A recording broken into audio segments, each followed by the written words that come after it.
배우자 휴대폰을 몰래 찍은 사진 위자료 소송에서 증거로 인정이 됩니다.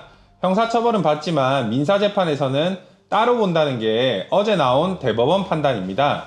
오늘은 5월 15일 선고된 외도 증거 관련 대법원 판결 차분히 정리해 드리겠습니다.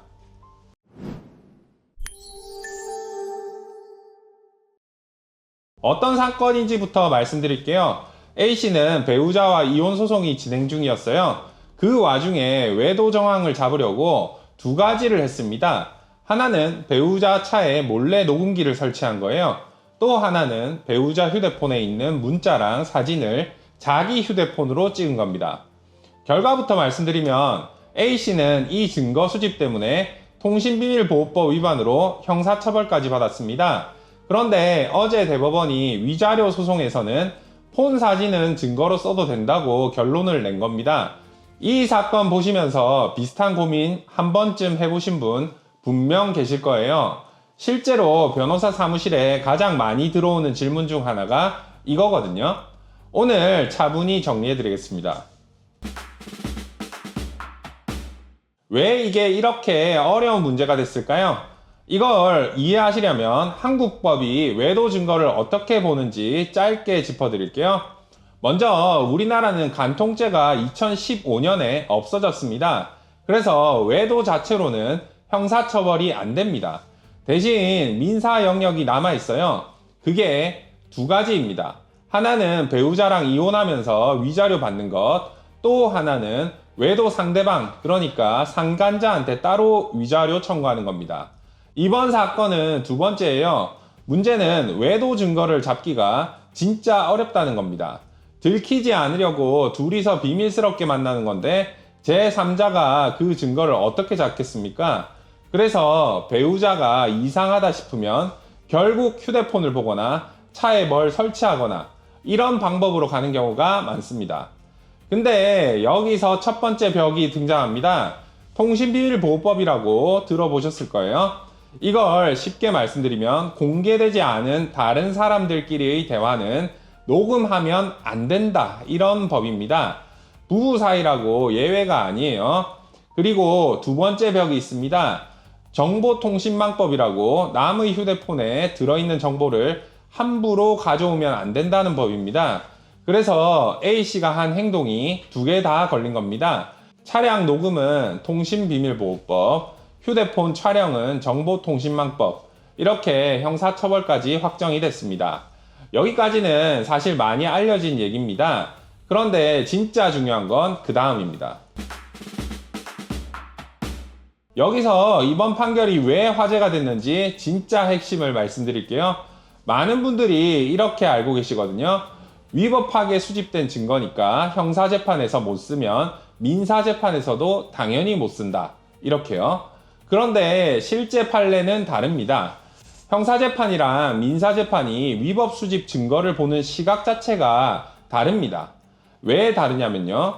형사재판은 국가가 한 사람을 처벌하는 거잖아요. 그래서 증거 수집 절차가 조금만 잘못돼도 그 증거는 못 쓰게 막아둡니다. 반면 민사재판은 두 사람 사이의 분쟁이에요. 누가 누구한테 돈을 줘야 하는가, 이걸 판단하는 자리입니다. 그래서 민사재판에는 자유심증주의라는 게 있습니다.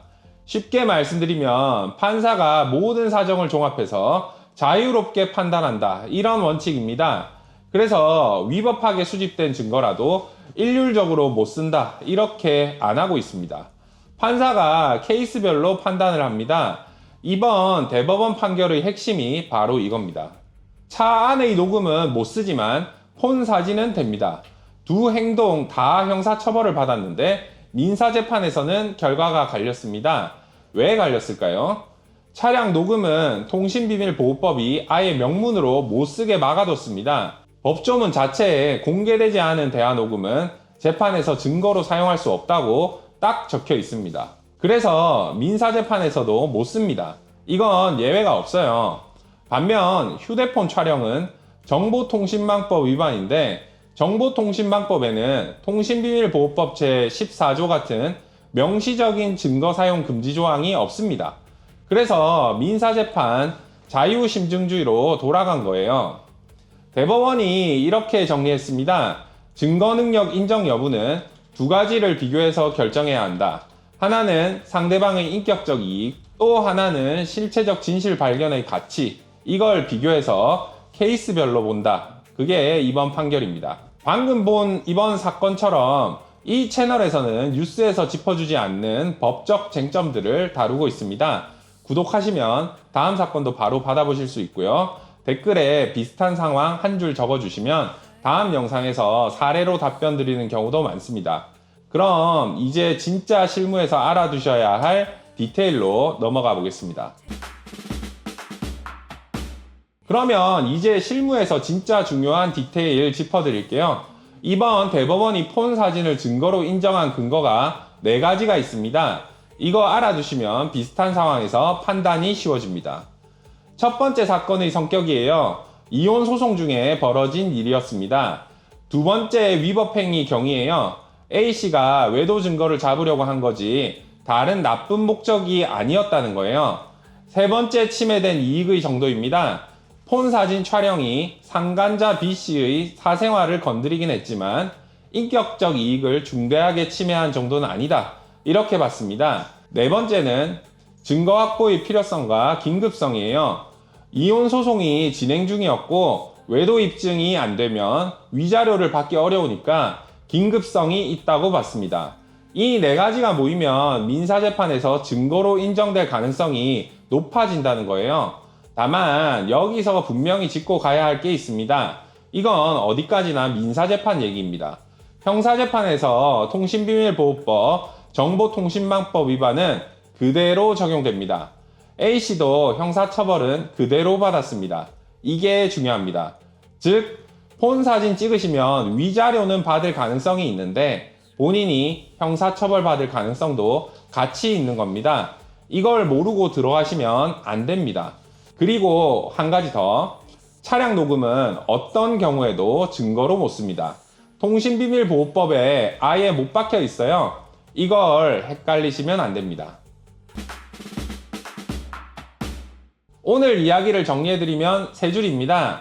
첫째, 배우자 휴대폰을 몰래 찍어서 외도 증거를 잡았다면 그 사진은 위자료 소송에서 증거로 인정될 수 있습니다. 이번 대법원 판결이 그걸 확인했어요. 둘째, 그렇다고 차량에 녹음기를 설치하는 건 다른 얘기입니다. 그 녹음 파일은 통신비밀보호법 때문에 어떤 재판에서도 증거로 쓸 수 없습니다. 셋째, 폰 사진 촬영도 형사처벌은 별개로 받을 수 있습니다. 정보통신망법 위반이 그대로 적용되니까요. 즉, 위자료는 받을 수 있는데 본인도 형사처벌 받을 위험이 있는 겁니다. 이걸 알고 들어가셔야 해요.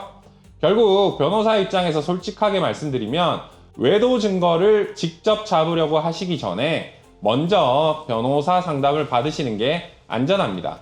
합법적인 범위 안에서 어떻게 증거를 수집할 수 있는지 그 방법을 같이 찾아드릴 수 있어요. 무리하게 직접 하셨다가 본인이 형사처벌까지 받으시면 위자료 받아도 손해입니다. 이게 제가 오늘 여러분께 꼭 드리고 싶었던 이야기입니다. 오늘 정리하면 배우자 휴대폰 촬영은 민사 위자료 증거로 인정되지만 형사처벌은 별개로 받을 수 있다는 게 핵심입니다. 직접 상담 원하시는 분은 영상 설명란에 있는 1533-7377로 연락 주시면 됩니다. 뉴스는 사건을 전하고 저는 그 사건이 법적으로 어떻게 되는지 뜯어봅니다. 그게 궁금하신 분들은 구독하시면 됩니다. 지금까지 범법원의 대한중앙 한병철 변호사였고요. 감사합니다.